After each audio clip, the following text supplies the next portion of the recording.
I get a call from one of the judges who says, we need the dog. We need you. We need the dog. Because she got on the stand, it was literally catatonic. Could not even answer the first question of what's your name? Why are you here? So the court takes a break. We meet with the dog. We meet with her for like a half hour. And to tell you transformative, it was just absolutely unbelievable. Hi, and welcome to TLC Connections. My name's Julie Knudsen. I'll be your host today. I am the Director of Development here at the Lincoln Center. And today, I'm really excited to welcome Mary Anders, the Deputy Executive Director of the Montgomery County Child Advocacy Project, MCAP. MCAP, and someone I've been really fortunate to not only work with in a lot of different capacities over the years, but also to call my friend. MCAP's mission is simple but powerful: making sure children in Montgomery County never have to face abuse or the court system alone. Since its founding, MCAP has supported more than 11,000 children, and the impact of that work can't be overstated. This conversation is part catching up, part learning more about MCAP's work, and a lot more about how advocacy, compassion, even having a therapeutic dog who wasn't able to make it today, can make a real difference in the lives of kids and families. I'm so glad Mary is here today. Thank you so much, Mary. Hi, Joel. Great to see you. I'm so glad to be here. Thank you. It's great. And can you just start, when people say, what do you do at MCAP and what's MCAP, what do you say? So I basically say, so that's a two-part answer. So first I'll say I kind of run like the day-to-day operations administrative-wise. I'm not an attorney, but I basically run the admin everyday operations. So MCAP started in 1999 and fully incorporated in 2004. And I know you read a little bit of our history, but pretty much started when two attorneys in the DA's office had a case where a 6-year-old was sexually abused by mom's partner. And we go to trial, and mom was supporting the accused. So at the prosecution table, the only one there with this little 6-year-old is the lawyers and the police. And they thought, there really has to be a different way. There has to be, someone has to have a voice. How is anyone ever going to have a voice for these kids? So that's how it started. And also with an attorney, Mark Steinberg, started. So the two women at the time, Risa Furman and Wendy Demchek-Alloy, who are both judges now in the Court of Common Pleas, and Mark Steinberg got together with the Bar Association and said, there's got to be a better way. And started basically as a grassroots, out of the trunk of a car kind of thing, to expand to where we are now, where you said we actually had over 11,500 kids in Montgomery County that we've provided these services to at no cost to any of the families. And it's pretty amazing to think how it started to where we are now. We're 22 years in now, and going from, they took a few cases here and there to now we're accepting over 800 new cases a year. And I want to get into that more, the specifics of MCAP, but to back it up a little bit, because I said in the intro, I've known you over the years in different capacities, one being law enforcement, being a trainer. I've gone to your workshops. I worked in public education. You were incredibly instrumental with investigations with juveniles. And so can you talk about your background and how it's related to now more of an advocacy role, an admin role, and what that journey's been like? I started at the Montgomery County Detective Bureau in 1989, long time ago. And so I was a detective in the DA's office in major crimes, and I mostly investigated sex crimes, and then specifically sex crimes against children, which in and of itself is, a huge field. And through that whole journey, I was also I was cross-sworn with Homeland Security, and because a lot of the crimes we took federally, different sentencing guidelines. And then I was also the head of our Internet Crimes Against Children Task Force. So if you think about like in the 90s, like mid-90s to late 90s, the Internet's now exploding, right? And the government was just kind of like, how are we going to fix it? How are we going to police it? And they threw all this money in and created these task forces. So I ran the task force in Montgomery County, and we basically did the things online, posing as a 12-year-old, trying to meet with people that thought they were going to have sex with a 12-year-old that didn't pan out too well for them. But it kind of evolved from there, and how the internet really is taking over people's lives. And especially the social media. And when we think about our kids, what it's doing to our kids and how sucked in they are. So from there, when I left the county, I worked at Cabrini University doing I worked in the public safety office and I did all the investigations there and specifically all the Title IX things. And it's interesting to me, at the time I didn't know a lot about Title IX because we think, oh, Title IX, 1972, that's when women could play sports, right?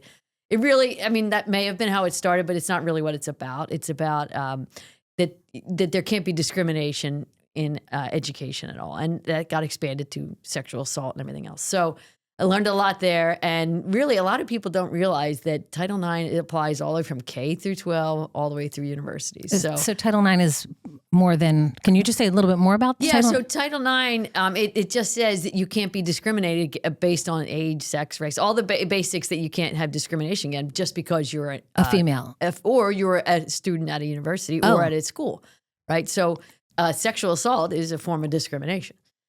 So it was just expanded more, and people originally just thought, oh, it's so women can play basketball at universities and get scholarships. Well, it's way, way more than that. But it really encompasses K through 12 and the university. So a sixth grader is assaulted at school by a student, or let's even expand it to all the stuff going on social media and everything that's going on. You could be bullied and all that.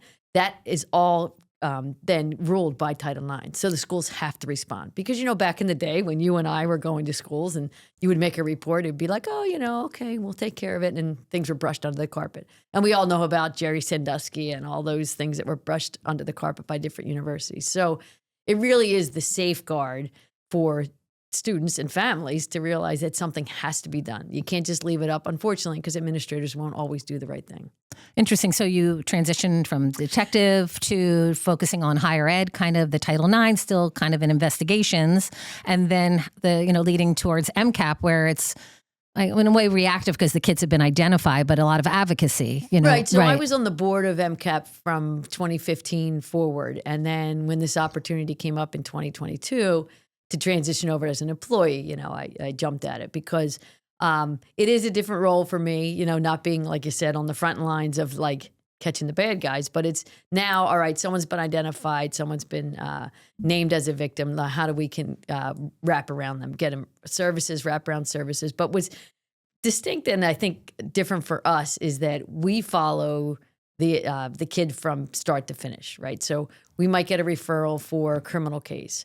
And so we're with that kid from the very beginning all the way through the trial, which could be months to years later, at sentencing. And then we've even had clients that now they've gone through all this trauma and they're like ready to, some kids are going to college but don't have that support structure to help them. How do you even apply, right? How do you start? And our attorneys have, jumped in and helped with that, right? So to just pause again for people that are listening, don't know MCAP, how do you get the referral? The average person can't call you. No, so the referrals come in from basically like three sources. So the Office of Children and Youth, law enforcement, or like hospitals, or the courts. So they're all court appointed. So a case comes to the Office of Children and Youth, and maybe it's a neglect case, and they say, you know what, I think we need to have an attorney because the parent isn't doing the right thing, or the guardian. Is that when you get involved? So it's actually a combination of things. It's not just if a parent's not cooperating, because yes, there are times where, let's go back to the scenario. Correct. Of mom's paramour is now the accused, and their mom's like taking the side of the paramour, right? So we then step in to make sure, number one, legally their voice is being heard. And also, are they getting support services? Are they getting taken to therapy? Are they going to see a doctor? All those things. Is that different than CASA or guardian ad litem? Just terms I've heard. The attorneys are guardian ad litem. That's a legal term through the courts. A CASA is a court-appointed special advocate. So we do not have CASAs in Montgomery County. But MCAP attorneys are guardian ad litem. Okay. Right. And they fill the role in every court system in the county. So it's criminal court, it's orphans court, family court with dependency, protection from abuse orders. And you provide counsel to the kids for all of these? Attorneys for everyone. So we have in-house attorneys right now. We're at 4 attorneys, and we have 65 attorneys throughout the county that volunteer their time on a pro bono basis. Unfortunately, and it's funny that we all think like we all have this brain of like pre-COVID and post-COVID. So pre-COVID, we had about 135 attorneys throughout the county that were representing our kids. Since COVID, we're down to about 65. So that number's drastically decreased. We're always trying to recruit. But that's amazing. I know that you get top attorneys that are billing hundreds of dollars for the hour, and they do it for free. They do it for free. Yeah. Right. And, although that shift has changed in what our staff looked like with the volunteer attorneys, our referrals have not gone down. And if anything, they've gone up. So, as I said, we're now doing over 800 new referrals a year. So you're always looking for attorneys. So we're always looking for attorneys. Yeah. So if anybody's listening, right. And we do like termination of parental rights. So case scenario, mom is deceased, dad's in jail. The baby or the 2-year-old or 3-year-old's been with a foster family and now they wants to adopt them. We'll represent the child to the courts and then go through the system so that the parental rights are negated and then that kid can get adopted. So we're in we are in every legal arena. And what's also distinct about us is besides Philadelphia, we really are the only pretty much show in the whole Commonwealth of Pennsylvania. But do you have to live in Montgomery County? Do these incidents have to take place in the county? So the incident at least has to have happened in the county or you live in the county. So we have a lot of clients that live in Philadelphia, but because we do a lot of our case referrals are for protection from abuse orders. So let's say mom files against dad, and in the middle of the PFA order, they also mention we have 3 kids and there's allegations against that. So then we are automatically appointed by the courts. If it's just a protection of abuse order with dad against mom and no kids involved, obviously we're not. So what happened before MCAP to the kids in like the PFA example? That's a great example. That's a great question because not a lot. Unless the judge on their own decided I'm going to take little Susie back in my chambers and see, what's going on here, their voice was not really heard. So, I mean, the adults could get the PFA from the adult, but the children, well, how do you get a PFA for the kids? So they would still issue the PFA sometimes, but they also wouldn't get the input of what does this child have to say? Maybe that's not in conjunction with what mom is saying. Or and doesn't want to be detached from the other parent. Right. And maybe, it's tougher when you have teenagers. So you have a 15 and 16-year-old that like, listen, we don't want any parts of this. Dad doesn't come over that much. It really is not that issue. So, we advocate on that part too, right? So, it's just, we are in every legal arena that could be there. And that's really that distinguishes us from any other county. Because unfortunately, you go to Bucks, Berks, Chester, there is no MCAP or anything like us out there. They do have CASAs, which, again, we talked about it. It's a court-appointed special advocate. Does not mean that they're attorneys. So you could have a retired school teacher that takes the training and advocates for a child, but they are not lawyers that can give legal advice.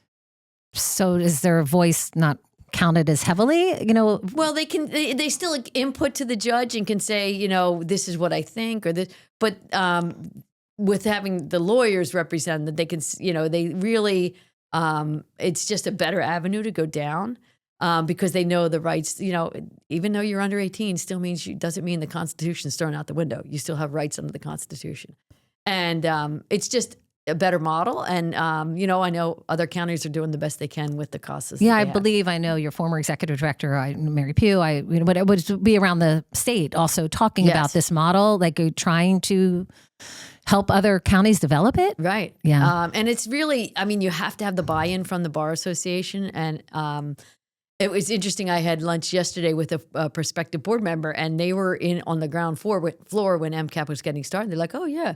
If it had not been for the Montgomery Bar Association and the lawyers that decided, we are going to make a difference, it would not come about. The Bar Association owns our building, right? You have to have a partnership. That's where it starts. That's where it starts. And then we have partnerships throughout the county, the Office of Children and Youth, Mission Kids, Victim Services, right? So you can't, this is not a district attorney's office. The public defender's office. Because we also take referrals from the public defender's office, because if there's a case where someone is being represented in the public defender's office, totally unrelated to, say, like a protection from abuse order gets filed, totally unrelated. Well, they have to conflict themselves out because they can't represent them in both cases. So then they'll send it to us to represent the kids in those cases. So we do get referrals from the public defender's office. So, but you have to have these partnerships with medical and with law enforcement, and you have to have these partnerships with everybody. So can you think or give an example of a really challenging case and or, really successful one. Just curious to, understand the day-to-day or some of the cases. Yeah, so actually, I might be able to roll this into with the dog. So maybe we could talk about Nutmeg for a second, and that'll be a better case example when I bring the dog. And my apologies in the okay. intro, because Nutmeg was supposed to join us today, and it didn't work out. And if you want to introduce or tell us a little bit more about Nutmeg. So Nutmeg is in court right now. Right. She's not an attorney. So, so Nutmeg is a 4-year-old golden doodle that we got in 2022, December of 22. Because we saw a need. So the DA's office at the time they used to have a dog, did not have a dog. And, it's traumatic. It's traumatic for adults to go on a witness stand and tell about something happened to you, and let alone a sexual assault that may have happened to you. So imagine now you're 8 years old and you have to tell a room full of strangers about what just happened to you, right? Very traumatic. So we had a case come up and I was like, it'd be great if we had a dog. So anyway, just started doing a lot of homework, and we find our dear Nutmeg out in Warren County, and we bring her, and she's trained as a therapy dog. Interestingly enough, she spent her 4 months of her life in a state correctional institute out there. That was part of her training. Wow. One-on-one with a handler, and then came out and did another 8 months with a handler. So a trainer. So that's my way of introducing Nutmeg, who is a wonderful asset that we have. So there was a case, I believe it was in 2023. A young girl was at the Willow Grove Mall. She's going down the escalator, and this guy grabs her arm, and basically by the time she's getting to the bottom, this guy's going to kidnap her, right? First of all, I give this kid so much props because she was able to get her phone out and record what he's saying to her and video as she's going down the escalator. Like, I probably still couldn't find my phone at this point and turn it on and unlock it, right? But she had the wherewithal to do that. So he ends up getting identified and arrested. So now fast forward to the summer of 2024, it's going to trial. And now I think she was 13 now at the time. And I get a call from one of the judges who says, we need the dog. We need you. We need the dog. Because she got on the stand, it was literally catatonic. Could not even answer the first question of what's your name? Why are you here? So the court takes a break. We meet with the dog. We meet with her for like a half hour. And to tell you transformative, it was just absolutely unbelievable. But this is off the witness stand. So we took the break back in a conference room, and she spent time with the dog, and we didn't talk anything about the case. She just spent time with the dog. The DA came and said, okay, we're going to try and get back up on the stand. And now I sat with the dog behind the victim. And she testified for 45 minutes, answered every question, challenged the defense attorney on several questions. And it was just absolutely amazing to see the turnaround in her. So what happened? Like, you watched that with the dog. What was that about? Yeah. So, it was just this instinctive thing that was she petting the dog? She was petting the dog the entire time she was testifying. So, so you can bring the dog into the court. Right. So we brought her in the courtroom. The judge gave instructions to the jury that they can't make any inferences from him. And she pretty much, she did a fabulous job. The judge talked about, it would be the same thing as if I was on the stand and I start crying and the bailiff gives me a tissue, right? Just because I'm crying, you can't read any more credibility into it than if you bring the dog up there. And it was a little more than that, but basically that's what she was talking. And so the kid just sat there the whole time, petted her, and it testified the entire time. So the reason she's not here today is Wednesdays and Thursdays are heavy for us for protection from abuse orders. So if you filed, say, like last week for a protection from abuse order and you get an emergency order, they usually have the hearing within 7 to 10 days. So this week would be all the hearings for the orders that were filed But last the week. children show up for these? So the kids, depending on so if the kid has to testify or if the kid just has to be there, like, it's pretty bad, So you're in one conference room with maybe whatever parent or your grandmom or whoever your guardian is. And now someone's telling you're going to have to go talk to that person in the robe about why you don't want to go back to dad's house or why you don't want to go to mom's house and you don't want to see her anymore. Right. So the dog just helps bring that whole temperature down, that whole calmness down. And then, hope if they have to testify, she sits there when they have to testify. It's absolutely amazing. That's amazing. And I know judges have reached out to you or a certain day, bring the dog. Sure. Yeah. Sure. So it's, like a day in the life is, with her is amazing. The other thing, our other part of our mission that we didn't talk about, which is also advocacy and education, right? So is there prevention? What can we do with prevention? And the dog also plays a role in that. So I do a lot of presentations at schools about body safety and social media and online safety, all like age appropriate. So like K to 2 and grades 3 to 5, or I guess 3 to 5 and then 6 to 8. And really to get, because, especially when you get to the 6th to 8th graders, they're like, oh, we've heard it all before. But the dog also helps break the ice barrier with some of these kids. And, but our education piece is huge now. And to the point where it was April of last year, I was at a school in Norristown and we had the dog and we did a presentation about safe touches and, appropriate and all this stuff and having a safe adult to talk to. And the next day I got a text from the principal that one of the kids, a second grader, felt safe enough to go home and tell her mom that something was going on, and an investigation started the next day. So how do you still, that's amazing. And it's amazing you're still, doing this work, but how do you equate Nutmeg's presence in that, making a difference? I just, you can't figure it out. I mean, she just knows. But she's just sitting there. Does she wander with the kids? No, she looks like a therapy dog, has to wear the vest and everything. And she will sit there and, she could sit for 2 hours. She has a command to go to the bathroom. Like the biggest training I think was just to be still, to be there. We've had little ones that pull up on her face to stand next to her, and she just sits there, right? It's just her presence. That's amazing. Sounds like we were a bit surprised. You knew it was needed. You did your homework. You got this resource. Yeah, I was, to see the difference that she makes, I was surprised. I mean, I've been in chambers for a PFA case, and the judge will be so the judge will interview the little kid. And I've seen the kid not make any contact with the judge, and lifts the dog's ear up and tells the dog every question the judge asks, the kid answers to the dog, which still goes on the record, and the court reporters take it down. But you just sit there. And You're I just sit quiet. there, and Nutmeg is just like, kid, tell me more, right? And wow. she just, and it's amazing because I think she also internalizes some of this, because then she has to so much playtime after that, right? So if we're like 2 hours of heavy, I'm like, okay, the dog needs a break. She goes to the bathroom, takes everything off. We throw a ball around because she needs a break as well. That's amazing. And what about, a lot of times I've met Nutmeg, she's not a little dog. No, people are scared of dogs. Yeah, and you know what? We haven't really come across too many kids that are. But we will ask our clients ahead of time, listen, do you like dogs? And if they say no, that's fine. We don't bring her to court. Nothing's 100% hypoallergenic, but it really does help. Right. Because she's around different kids every day. And her personality is just like, hi, how are you? Like she could be with anybody. So, and we've had kids that say, you know what, how about you just hold her leash? And, because a lot of this too is just giving these kids back some form of control, right? Because everything was taken away from them, no matter what kind of case it is. And giving them something that empowers them again. I mean, to hear a 6-year-old say, you'll have to talk to my attorney. I mean, that's powerful.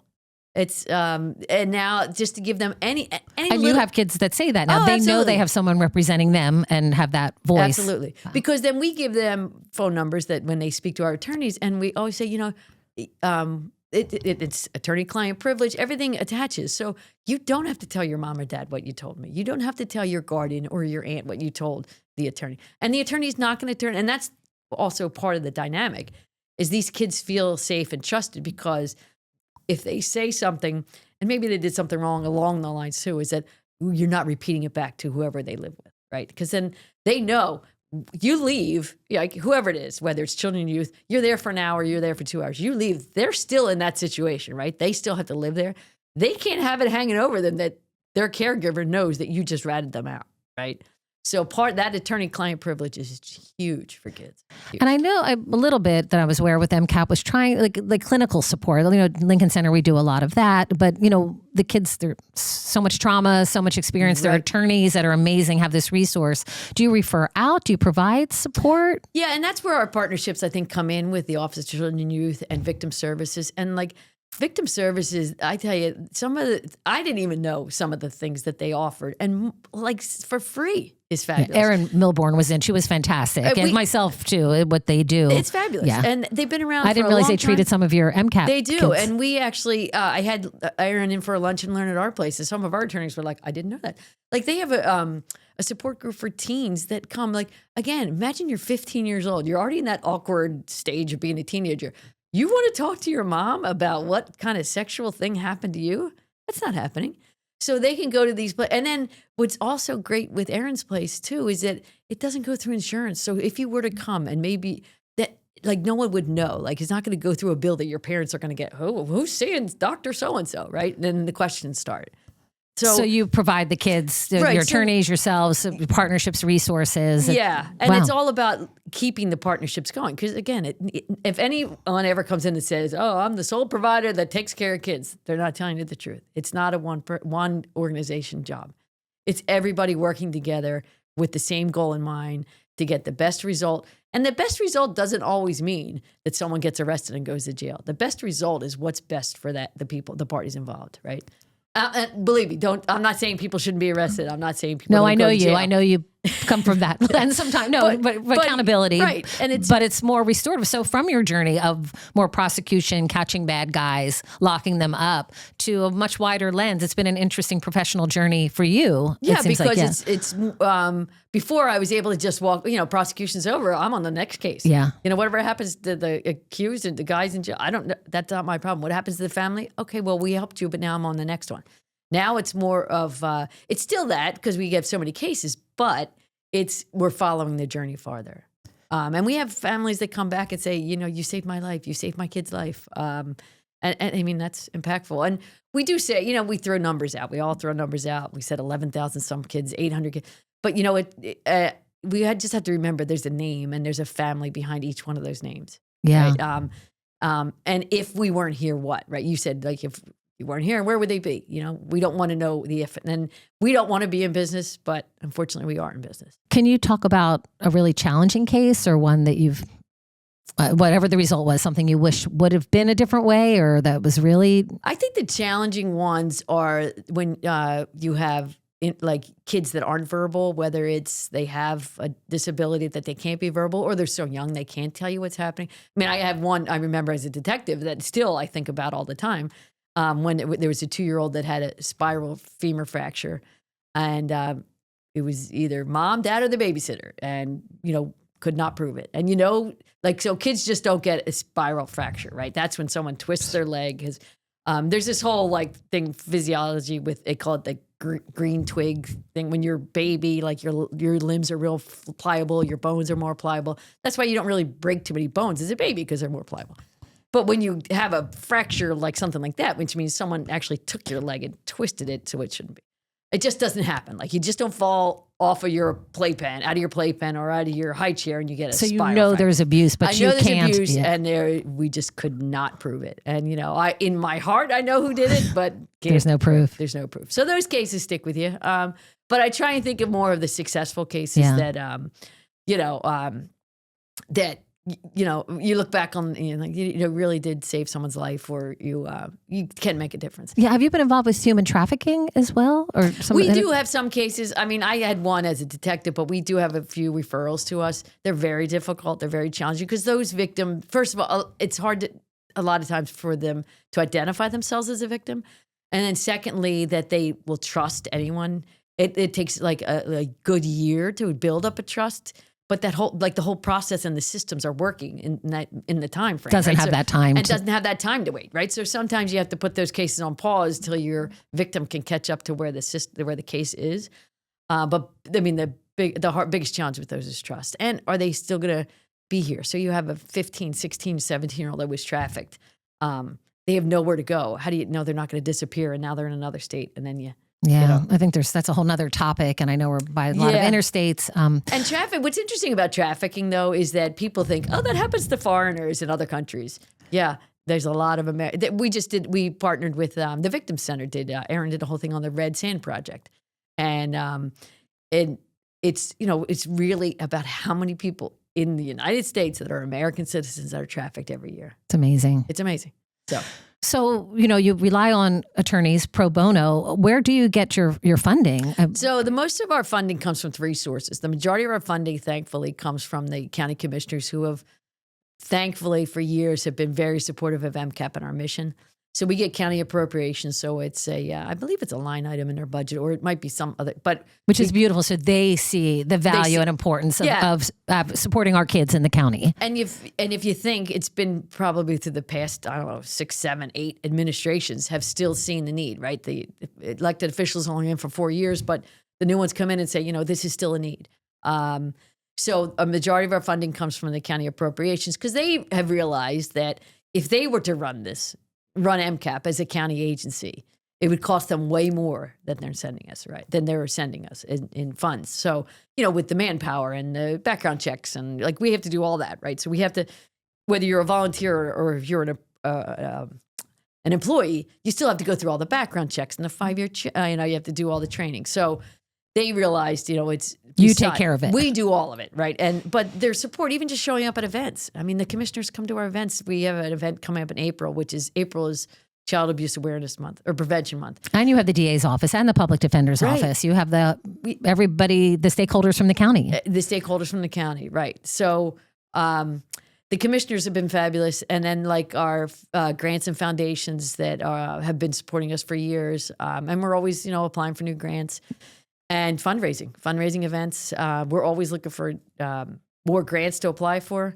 But fundraising, it really takes up some time, but it's where we get some money. But the county has just been fabulous to us. And I also have to say that the bench, the Common Pleas Court judges have been great. Anything we need. And even the district judges, because we'll have cases that get referred to us from the district court. So someone gets arrested on the beginning part, and maybe law enforcement didn't reach out to us yet, and the judge at that level says, something's not right. Before we have this hearing, I think we need to have an attorney for this kid. Wow. So we do get district judges that will call us, which is great. And if they make that call, a district judge or common pleas judge, that's an avenue to get an MCAT assigned. Right. So they'll send the paperwork over, and then, again, we have to go through the process. We have to get a court order signed, so everything's through a court order that we are assigned. And you said, you're kind of low on attorneys, or based on what do you do? I mean, are you able to handle the capacity now? Or yeah, I mean, thankfully, we still have a 100% acceptance rate. It's just juggling more balls in the air, right? So, trying to get more, we're always recruiting, trying to get more private attorneys to volunteer some hours. And I know, a little plug for that. And you give the continuing ed credits. Don't you do some things or some benefits? And we do, and because they have to have so many CLE, continuing legal education credits. So, we are now a certified CLE administrator. So if you take, I think you only have to take 2 cases a year, you get 3 CLEs. And then if you go to one of the seminars that we put on.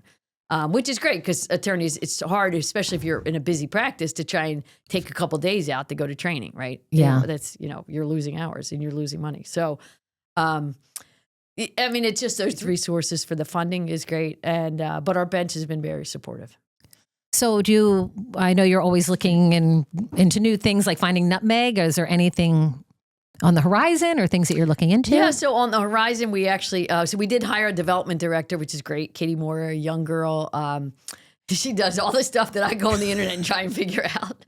She's our social media guru. She's great. We're on all social media platforms now. And now we're doing, once a month, we highlight either a current MCAP attorney or a board member. We did a great end of the year annual appeal in the fall. So we didn't do just the Giving Tuesday. We did a whole month of giving. Because, everyone gets hit at the end of the year and they're like, oh, Giving Tuesday. And we also are aware of our brand awareness, right? So we have to try and distinguish us from other agencies in the county that are like, oh, I help kids too, right? So if someone... Right, and you're a county organization, sometimes the name is a little confusing. Right? Yeah. So it's hard to we're always doing that.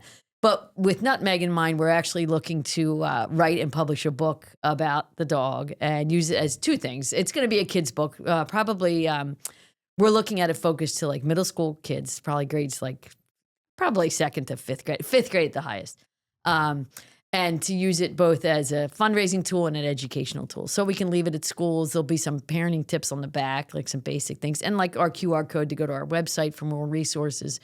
So that's our biggest thing right now on our horizon. So our big events this year, we have the Wear Blue on the Steps in April. That's April 2nd. Is that Child Abuse Awareness? Child Abuse Prevention Month. So the commissioners come to that. The elected officers, the row officers. We have a lot of our county or state representatives and senators very supportive of us. They'll come. So that's in April. In May, we do, it's called Heroes on the Run, and it's at the Norristown Farm Park. So that's a 5K. We do that. In June, we're doing MCAP Family Night at the Elmwood Park Zoo. And then in September, we're going to do our gala at the Mill Grove at Audubon. So, big lineup. Big. So, and then we're trying to mix it up. So now we used to do a gala every year. So now it's going to be every other year. And the same thing with the zoo. The zoo is only every other year. Yeah. Trying to mix it up a little. We're keeping the race every year. So, and I think at one of the events I went to, like hearing from the voices of a child, who's now maybe a young adult. Do you do that often? Like kind of hearing the testimonials. You don't want to, take advantage of the you know what I mean? Yeah, but, and you also don't want to bring down the mood of the gala too. Right. But we're fortunate enough to have on our board Sarah Klein, who Sarah was a victim of Larry Nasser, who was with the USA Gymnastics. And Sarah was one of the first victims to come forward. She's won the ESPY award from ESPN. And now she's a very famous attorney. And she was one of our award recipients, and she's very impactful when she speaks at our events. How did she come about to be on the board? That's just an interesting story, and to be so forthcoming with her story. Yeah, I think we saw our former director, Mary Pugh, who now is the Honorable Judge Mary Pugh in the Montgomery County Court of Common Pleas. Met her at an event, and Sarah and I have communicated a lot, and she said, if MCAP had been around when she was being assaulted, it would have changed her life. And actually maybe more, I should say that more when she was going through the process of after everything happened and everything came forward, right? So how do you navigate this whole system? You've already been abused by whoever it is. Now, how do you navigate this system that you never thought you'd find yourself in? And and not only for the victim, but their families. Because you're in a worworld you never think you're going to be in. And especially if it's not a family member that is the accused, it just rips families. Or I guess even if it is a family, where do these families don't even know where to turn? Because you have law enforcement talking to you, got to get interviewed by somebody else. Now you got to go to court with a lawyer you don't even know that's prosecuting your case, and it's very overwhelming. So it's any child of a crime of abuse, physical or sexual abuse, trafficking, in Montgomery County. It doesn't have to be familial. Then it can be okay, or neglect. So we just had a neglect case, so it's also neglect. So you don't, we've had some cases of neglect of a care dependent person. So someone who may have mental disabilities or physical disabilities, and we're neglected by their caregiver.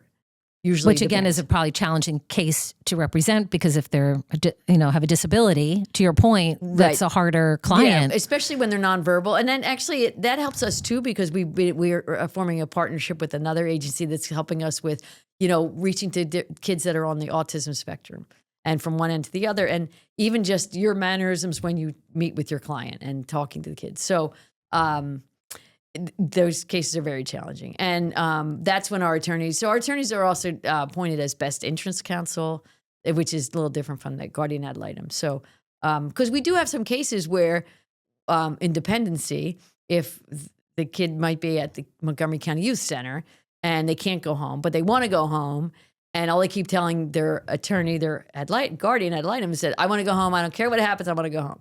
But we also might be appointed as a different attorney, might be appointed as their best interest, and they have to report to the judge what's in the best interest of that. So the child could have two attorneys? Yeah. So you could have I'm representing what you're telling me that you want, but somebody else needs to come in and say. So the best interest attorney might say, all right, you're truant, you're smoking pot, you're hanging with the wrong crowd, and you're 15 years old. We got to get you from point, and you want to go home. So how do the attorneys work in that scenario? Well, we don't usually keep them both in-house. There'll be one in-house and one out, and one volunteer. That's interesting. And again, it's a partnership, and they know the roles they have to play. And a lot of times they're in agreement, but it just depends. If you're the best interest counsel, it doesn't mean that's what the kid wants to do, right? Because I want to go home. Right. So when the legal proceedings are done, do the kids stay in touch with their attorneys? Yeah, they do. It's surprisingly. And some kids, especially if they're in that dependency role where I said, they can apply for what's called a board extension, because a lot of people think, they turn 18 and they're thrown out to the wolves, right? So you could apply to be up until 21, I believe, to be still under, that's where the Office of Children and Youth provide the shelter and the jobs and the care, all that. So you can stay usually up till you're age 21. And so we stay a lot in touch with a lot of those kids, obviously. But we have kids that call back again. I said, can you help me with my college application? No one. And do you? Oh yeah, sure. Wow. Yeah. I'll write letters of recommendation. And the attorneys can talk to this more than I can, but there also is something in the law too, that if you're in foster care, you can get, you're entitled to like free college education. Wow. Right. But you don't have any social workers on staff or not that work for you? No, we, because we found that we were working with so many agencies that have this, especially children and youth. I mean, so just those good partnerships again. Yeah. I mean, almost every case involves Office of Children and Youth. Even the protection from abuse orders, I would probably say like 90% of them. Yeah. Somewhere they're in the system. The family's in the system. So you can tell you seem really passionate about the work. You're, have done great things. What gets you up and inspired every day to do it? You know what, I thought about this too, even when I was a detective, I worked on the drug unit for a long time. I did all different units and I'm not putting any of those units down, but I really think like this is where you can make a difference. You can, when I say you save people's lives, you really and you may not think of it when you're going through it because there's some cases you're like, oh my gosh, it's so terrible. But when someone reaches out to you 2 years later and said, you know what, now I'm in nursing school and I'm starting X, Y, and Z. And you're like, oh my gosh, like you really change the whole trajectory. Right. Yeah. And I'm not putting down any other unit in law enforcement. Believe me, I'm a law enforcement through and through. You know me. But I think you really can change. It's life changing. If you could leave listeners with one takeaway about advocacy for kids, what would it be? Kids should be listened to and believed. The biggest thing is when kids aren't heard. And I think and again, it doesn't even mean the law that, my other role where you're arresting the bad guys. Trust me, I want the bad guys off the street. Most kids just want to be heard. And even if they get into court and the case doesn't turn out the way they wanted it to, they just want to be heard. Really powerful. Thank you. Yeah. Really, again, appreciate you taking the time, Mary, to come in and do this with us. If anybody wants to learn more about MCAP, our website is www.mcapkids.org.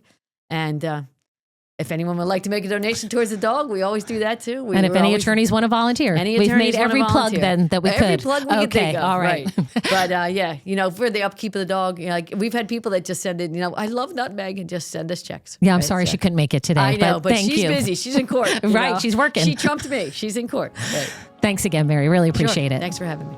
TLC Connections is supported in part by the Lincoln Center for Family and Youth. Through education, counseling, coaching, and consulting, we empower people to make positive choices, meaningful connections, and transformational change. To learn more, visit thelincolncenter.com.